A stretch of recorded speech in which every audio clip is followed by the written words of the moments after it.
More delays to AEW's Fight Forever video game, this time because Game Changer Wrestling is opposing the Fight Forever trademark. We've got details on the opposing of the trademark and how long the game could be delayed for. Kenny Omega and the Young Bucks, their AEW contracts are set to expire soon, and AEW has reportedly begun negotiations trying to keep them in All Elite Wrestling. We have the ratings for this week's edition of AEW Dynamite on TBS. FTR made their return at AEW Revolution. We've got the latest on their contracts with AEW too. Speaking of Revolution, we've got the buy rate and how it compares to recent other AEW pay-per-view events.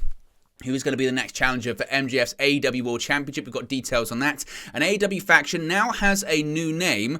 El Hijo del Vikingo apparently was going to try and make his debut on AEW television a couple of weeks ago. We've got details as to why that did not happen. MJF appears on Impractical Jokers. The Ring of Honor Women's World Championship was on the line this week on Ring of Honor television. Speaking of titles, the international title is now that's going to be its name after the All Atlantic Championship was named. We've got details as to why that name change happened. Stu Grayson is making his AEW return next week on Dynamite from Canada. Matt Hardy talks about a possible Jeff Hardy return to AEW television. A New Japan Pro Wrestling star makes an appearance on Ring of Honor television this week. Samoa Joe seemingly has a new challenger for the Ring of Honor World Television Championship, and Paul White comments on his AEW future.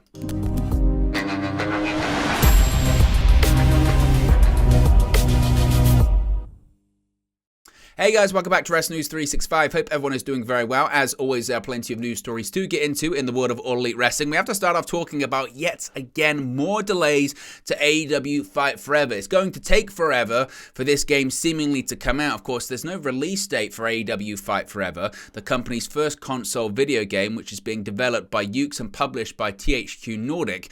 At Sunday night's post-Revolution press conference, Tony Khan indicated that the game is finished, with Kenny Omega having previously explained that content changes to lower the game's ESRB rating delayed its release, with Khan saying he wouldn't just blurt out the release date and step on his partner's toes. It seemed an announcement was imminent, but as we enter the following weekend, there hasn't been one, and we may now know why.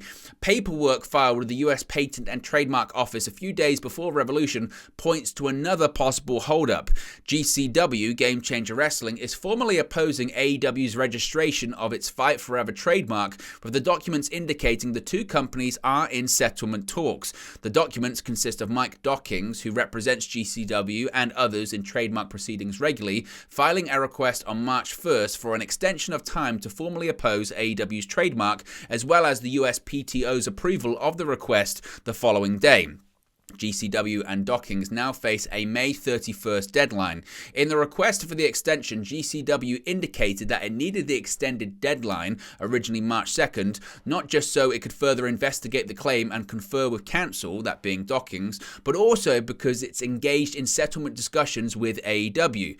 GCW held its own Fight Forever in January 2021 as a 24-hour event with no fans in attendance to benefit and showcase indie wrestlers during the COVID-19 pandemic. GCW filed for its own trademark on the name last year, a few months after AEW did the same. Now, Wrestling Inc., who originally broke this story, reached out to all of the parties here. Dockings declined a request to comment. As of the recording, neither GCW or AEW have responded to similar requests, but there has been a bit more of an update as to really what's going on regarding this, and again, how long it could delay things, and if GCW is looking for money, what are they looking for in this situation? Now, Sean Rossap of Fightful has noted that GCW just wants to continue the use of the Fight Forever term for charity shows in the future, and they're not actively looking to delay the release of the video game or in any way get money from AEW. GCW, as mentioned, filed to trademark the term Fight Forever in July 2022, following AEW's AEW Fight Forever trademark a few months prior. In a response to a Twitter comment that, like most other wrestling people, they just want some of Tony Khan's money, GCW Brett Lauderdale, the owner of GCW, responded by saying, quote, "GCW has never and will never ask for $1 of Tony Khan's money." So essentially, they just want to be able to use the term going forward for their charity shows if they do them in the future, whereas AEW, of course, wants the entire trademark of the term. what's going to happen? There's going to seemingly have to be some kind of compromise, but it's just very strange. We've got this far along in the development process of Fight Forever. There's a finished game that's ready to come out, and yet something that could hold it up is actually the name of it, which they can't really change at this point. You do feel like a compromise will have to be reached, but if it can't, this one looks like it's going to be delayed even longer, and the deadline that GCW now have is May 31st. We might not see this game until June, maybe even later on this year. Now, let's talk about contracts in AEW. Now, one of the biggest, if not the biggest stars in AEW, frankly, are the Elites. It's in the middle of the name, AEW, All Elite Wrestling. And there's an update on the contracts of Kenny Omega and the Young Bucks coming from Dave Meltzer of the Wrestling Observer newsletter. He writes, quote, AEW is working on signing the Young Bucks and Kenny Omega to new long-term deals well before they become free agents. With the Bucks, while they may do well in WWE, it's not guaranteed, and they will have a better schedule in AEW, meaning more time with the family and also less matches and can do their style. With Omega, he doesn't have kids and he would likely get a major push and would have no end to having fresh opponents. It would also close the door to Japan that he's waited years to reopen. But he did at least consider and have talks with WWE in 2018-2019 and wasn't negative about WWE at all when making his choice to go to AEW. Khan did say he hoped Omega would be in the company for a long time to come. So those negotiations are ongoing, but again, don't be surprised if nothing really happens in the real immediate future. It would appear that all parties, when it comes to this contract negotiation process, Kenny Omega and the Young Bucks are considering their options. Kenny Omega's original contract was actually set to have expired by now, but time was added on due to his time on the shelf due to injury, and it's been reported that his contract is set to expire later on this year. With the Young Bucks, it's been reported that their contracts could expire at the end of the year / beginning of next year, but that's not been confirmed. A lot of the AEW contracts, it's quite difficult to pin down actually when they do indeed expire. Now, let's talk about the ratings for Wednesday's edition of AEW Dynamite on TBS. The viewership figure and demo rating for Wednesday's March 8 edition of AEW Dynamite on TBS has been revealed. Per Brandon Thurston of WrestleNomics, Dynamite drew 858,000 viewers, which is up slightly from the March 1st edition that drew 833,000 viewers. In the key 18 to 49 demographic, Wednesday's show scored a 0.29 rating. This is also slightly up from the week prior that scored a 0.27 rating.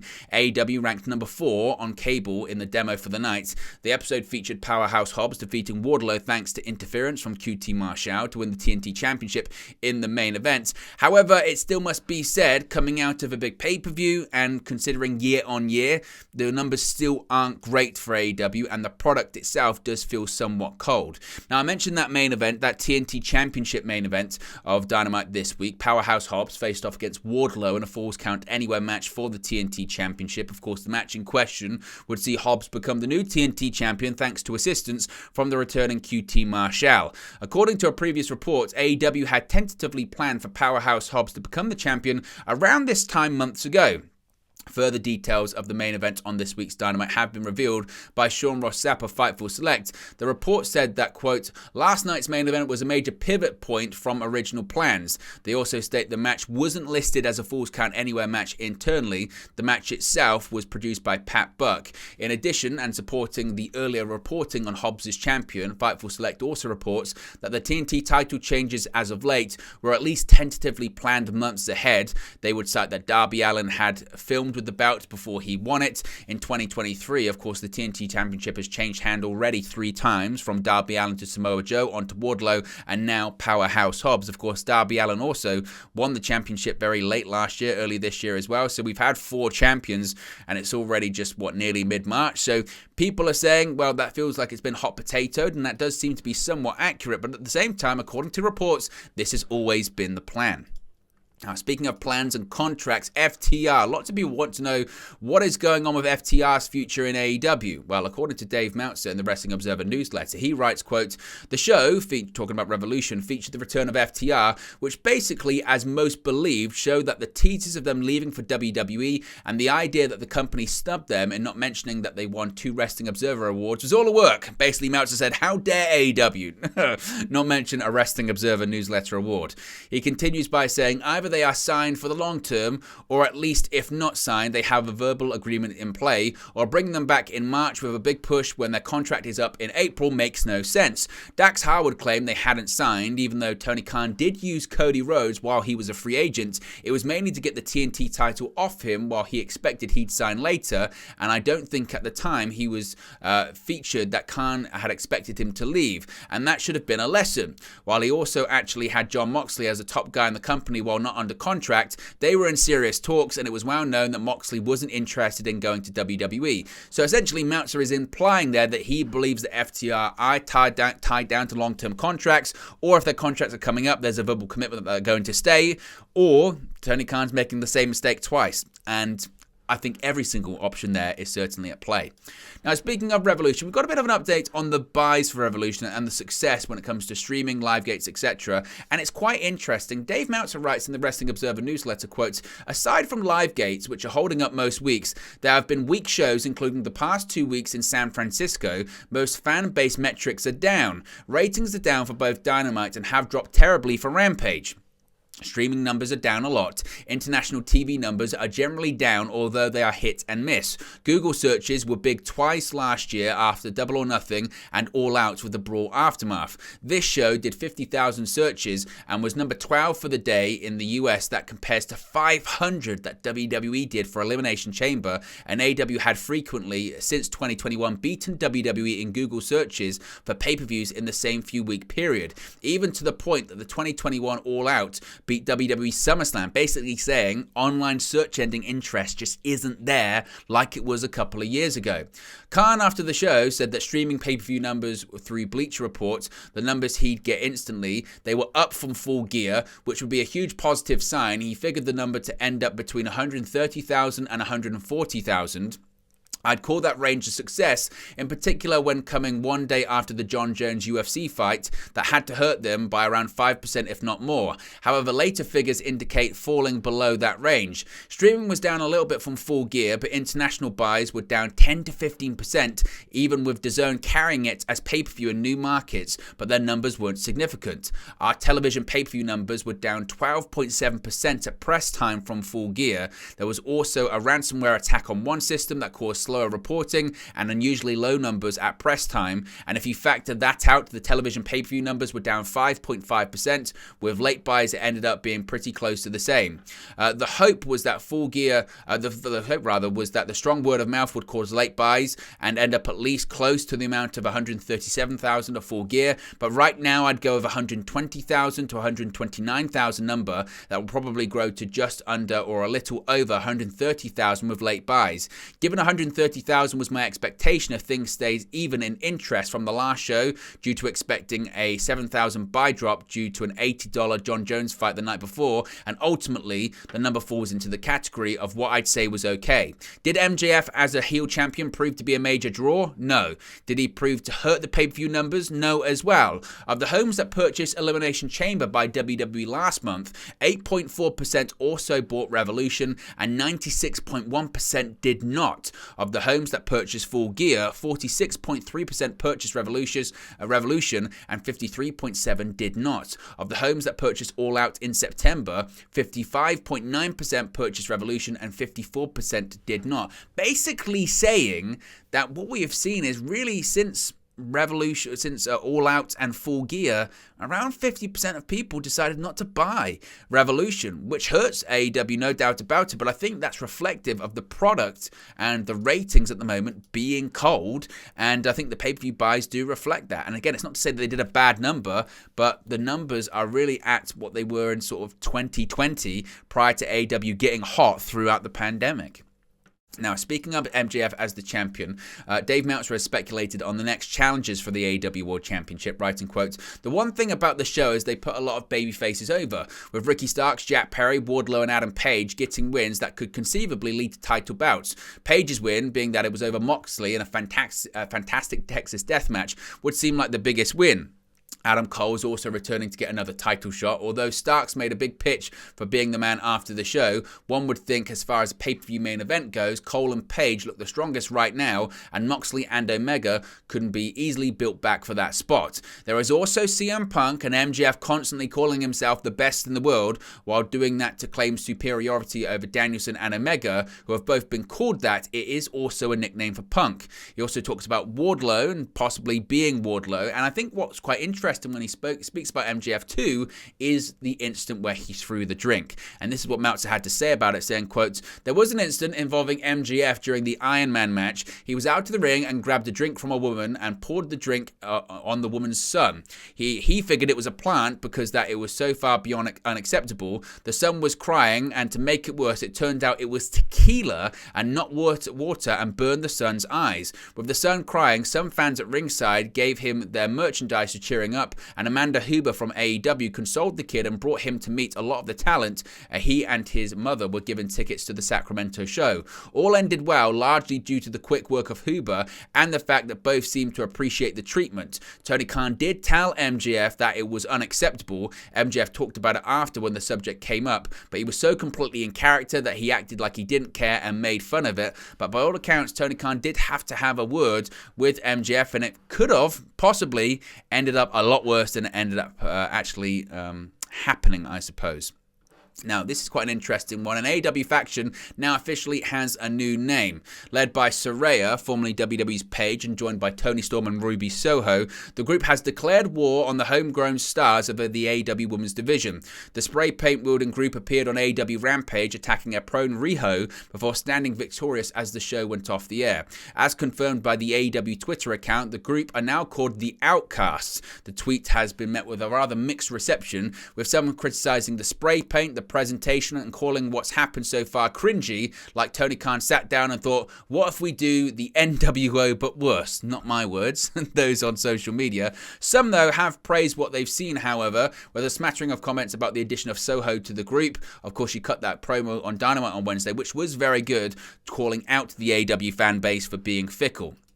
Now, recently, El Hijo del Vikingo, by all accounts, was wanted to actually compete in the Face of the Revolution ladder match heading into AEW Revolution. Of course, the match took place on Dynamite. Dave Meltzer writes in the Wrestling Observer newsletter, quote, "El Hijo del Vikingo couldn't work the San Francisco ladder match as they hoped for because he was booked for AAA touring dates in Mexico. The feeling is Vikingo will probably appear in AEW at some point because he would have been on that show if he didn't have a prior booking, so it's basically just finding a date AEW wants to use him ahead of time.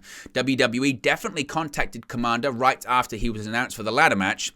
He was contacted before the match, although WWE did not have him a contract at that time. It was more they wanted him to come in so they could see him. That follows Dragon Lee and Bandido as people AEW have put on television, and then suddenly WWE wanted.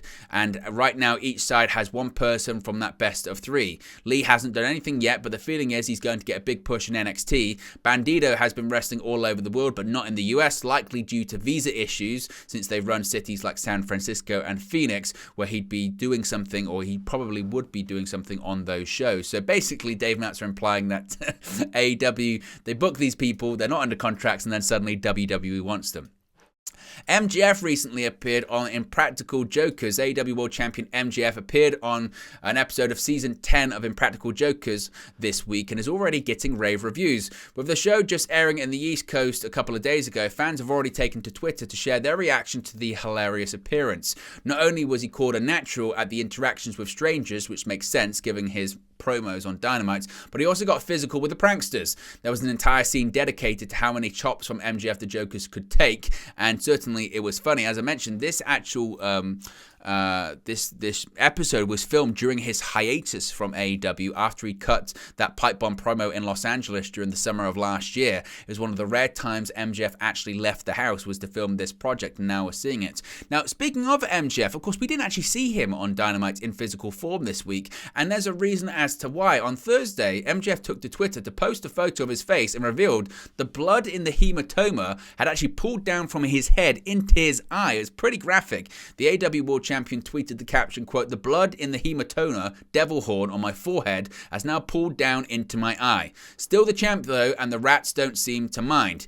MJF announced he would be having a rebar mitzvah for his birthday on March 15 this coming week on AEW Dynamite. But he posted the picture on Twitter, and yeah, it's nasty. He's got a pretty much swollen shut eye, and it goes to show that he didn't leave that match at Revolution completely unscathed.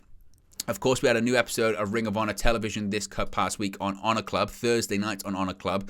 And we had a huge main event, which was the AEW Women's Championship. Of course, we had Athena taking on Willow Nightingale in the first of their battles. There was a little bit of a blip in continuity with Ring of Honor commentary noting they weren't sure if Willow had the violent streak in her necessary for Athena. Did they see the street fights that a couple of weeks ago? In the end, though, Athena would prove to be an overwhelming foe. And what appeared in what was ultimately a brutal affair. Commentary drew attention to potentially, it was a rough one, but it was a really good match. I really, really enjoyed it, but it was stiff. In the end, Athena would conquer Willow Nightingale to retain her championship and continue her reign. And again, excellent match. I would recommend you go and check that out. Now, we saw not a title change, but a name change of a title on AEW Dynamite this week. AEW has changed the All-Atlantic title to the International title, a move that has actually reportedly, according to Sean Ross Sapp of Fightful Select, been in the works for quite some time. Fightful Select has been told that Warner Bros. Discovery asked for something big in order to cross-promote the Shazam Fury of the Gods movie on AEW. Tony Khan had the idea of doing a level up of the championship to the International title. Khan actually had the new championship bout made a few months ago to prepare specifically for this week and next week in order to promote the film. Fightful have been told that AEW is always excited to do cross-promotional work and attempts to have newsworthy items in association with them. The company also wanted to put something newsworthy on the Winnipeg show and increase the prestige of the title they put on television, often in prime position. So, I like the name change because I wasn't a fan of the All-Atlantic title name anyway, but International Championship feels very close to Intercontinental, and I'm sure people will slip up with that when it comes to commentary and what have you, but certainly, I guess they've Shazammed the title. That's what they've done. Now, speaking of next week on Dynamite, we are going to see the return of a former AEW star. Tony Khan announced on Twitter that the March 15 episode will see Hangman Adam Page and the Dark Order taking on the Blackpool Combat Club. The Blackpool Combat Club, of course, consists of Claudio Castagnoli, the Ring of Honor World Champion, Jon Moxley, and the Ring of Honor Pure Champion, Wheeler Yuta. On the other side of the ring will be Hangman Adam Page, and representing Dark Order, Evil Uno, and the returning Stu Grayson. He had teased a return to the company in a response to the Jon Moxley vs. Evil Uno match on February 22nd's episode of AEW Dynamite. Scoring his 100th AEW win, Jon Moxley was able to put away Evil Uno with a rear naked choke in a bloody match. Grayson would take to Twitter to comment, quote, "Mox not letting go of the choke is a bitch move. You'll pay for that," and now he's back. Grayson had left AEW after both parties were unable to come to terms on a new contract, with Grayson leaving the company in May of last year. However, he did make one appearance backstage when they were in Canada, and I don't know if this is a full-time return or one-off thing, but certainly Stu Grayson will be back on Wednesday nights on TBS. Matt Hardy has commented on the possibility of Jeff Hardy returning to AEW in March of 2022, about a year ago. Jeff Hardy made his AEW debut by helping his brother Matt from an attack by the Andrade family office. Hardy would eventually get suspended from the company after Jeff was arrested for a DUI in June of that year. His two blood alcohol tests after his arrest came in at 0.294 and 0.291. The legal limit in Florida is 0.08, which means Jeff was at least 3.7 times the legal limits. On the latest edition of Extreme Life of Matt Hardy's podcast, Matt Hardy discussed his brother's arrival to the company and stated that he feels Jeff is in a better place after dealing with his issues. He said, quote, "Now that I feel like Jeff is in a good space and feels good about where he's at in life, if he ends up coming back, I feel like there's still a lot of positive things we can really do to make great contributions to the industry." When asked if he feels that Jeff will come back to AEW, Matt answered, quote, "My gut thinks he wants to redeem himself. It's not going to be instantaneous. Once again, we haven't talked about stuff and he's taken care of some physical issues that he's been dealing with right now. So I don't think we've seen Jeff appear on AEW television for the last time. I think we'll see it again. In what capacity, I'm not sure of that right now. I can't speak, but I do think he wants to redeem himself. I think that's very important to him. He's looking for redemption." So he believes Jeff will be back. Of course, Tony Khan had said that the only way that Jeff would be allowed back is if He went to rehab, which he did, but also maintained sobriety for an undisclosed period of time. And I guess that's the stage that he's currently at right now, that his legal issues are closed. Switching back to Ring of Honor television this week, and we saw some more New Japan influence on the show. After retaining his Ring of Honor Pure Championship, a new opponent for champion Wheeler Yuta has been revealed. Making his way to the ring, the Wild Rhino Clark Connors from New Japan Strong, who snapped up the mic and immediately had something to say to the champion, saying he didn't know if fans remembered him, but he is from the LA Dojo and he was coming for Wheeler Yuta. However, after issuing a challenge to Wheeler Yuta, Yuta initially walked away silently, however, turned his back to shout at Connors, "You're on." So seemingly we're going to be getting Wheeler Yuta versus Clark Connors maybe next week or on a future episode of Ring of Honor television for that Pure Championship. Speaking of Ring of Honor television, the television champion himself, Samoa Joe, was in action this past week on Ring of Honor TV. It was the opening match of the show. Samoa Joe opened the second episode of the new era of ROH TV, defending the Ring of Honor World Television Championship against former champion Tony Deppen. In a hard-hitting affair, Joe defeated Deppen to continue his reign. Following the bout, Joe issued a challenge to anyone to step up to the champion. In a bit of a surprise, it was none other than Mark Briscoe who stepped up and came out to answer the challenge. After greeting the longtime rival of the Briscoes, Mark stated that the TV title is his destiny and he wants the next shot. Samoa Joe responded that any day he gets to have a fist fight with a Briscoe is a good day, so he accepted the challenge. This seems likely to set up Joe versus Briscoe for the ROH TV title at the upcoming Supercard of Honor event on Friday, March 31st, of course that being WrestleMania weekend. Finally, Paul White, are we going to see him once again on AEW television? Well, according to the WWE legend, possibly. The wrestling veteran has wrestled a handful of matches for AEW since signing with the company in February of 2021. He's been largely plagued with injuries, hip replacements, knee replacements, you name it. White hasn't wrestled in almost a year and has recently been recovering from the aforementioned knee and hip surgeries. Speaking with Deuce and Mo, White noted that he plans to return to the ring and make good on the AEW contract he originally signed. Stating that his joints are feeling good, White said, quote, "Working hard, training hard to get back in the ring, which will hopefully happen real soon. I've had a hip replacement and just got a knee replacement done in August, which sounds like an end of an athlete's career, but modern technology, I'll tell you, I feel better joint-wise than I felt in the past 15 years. Now it's about getting the muscles stronger and having a bit more fun. I have a couple of years left in AEW for sure. Signed a nice healthy contract when I came over and I plan on making good on that contract in AEW for Tony Khan and myself." Now, White last wrestled on the March 30, 2022 episode of AEW Dark Elevation against Austin Gunn, who is currently one half of the AEW World Tag Team Champions. Again, I'm not sure if I have a real desire to see Paul White back in the ring, but he feels he has something left to prove, and maybe we'll see that. Maybe in an unrelated note, Chris Jericho recently trademarked the term Jeri-Show. Could we see the largest and latest member of the Jericho Appreciation Society return to television soon? But there you go, guys. It's the latest AEW news for you. Be sure to smash a like on the like button. Be sure to subscribe, bottom right-hand corner. Remember, you can join the WN365 roster by clicking that join button. Let me know your thoughts in the comment section below, and I'll speak to you again very, very soon. Hey guys, thank you for watching, listening, streaming, or however you come across this video today. Be sure to click on the video on the right there to watch our next video, or click the bottom there to subscribe, or the bottom right-hand corner. Thank you very much, and I'll speak to you again very soon.